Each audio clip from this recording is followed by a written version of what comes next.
My loneliness is not groundbreaking, though, and it is not tragic. It just is. Nothing more and nothing less.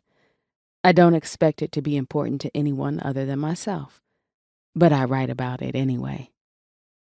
I turn it over like something precious in my hands, carefully as it floats across my fingers so I can see the details of it, where dust and dirt and grit hide, the things that irritate and choke me when I breathe too deeply.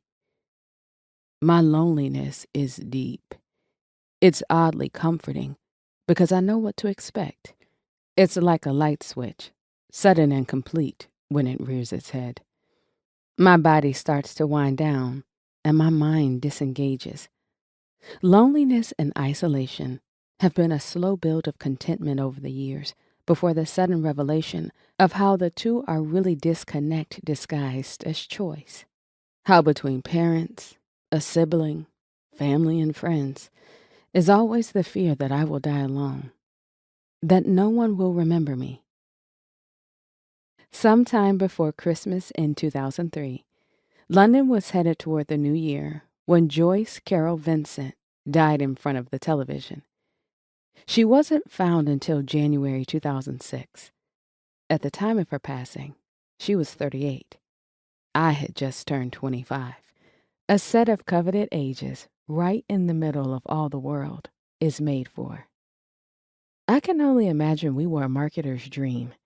When we think of the world, youth and beauty are at the center of it all.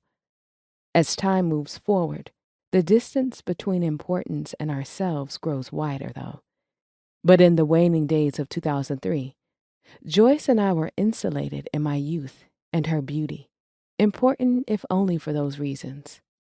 Joyce and I were an ocean apart, the bookends of Gen X, this generation of latchkey kids who knew how to survive on their own. Years later, they'd call us the forgotten generation, sandwiched between boomers and millennials and far removed from Gen Z. Joyce and I had hurtled past the start of the millennium and emerged into a world that was falling apart and coming together at the same time. War and terrorism and the heightening of the world's fears made an odd mix in a cloud of cyber connection. The planet was continuously in contact, yet somehow it was splintering at the seams.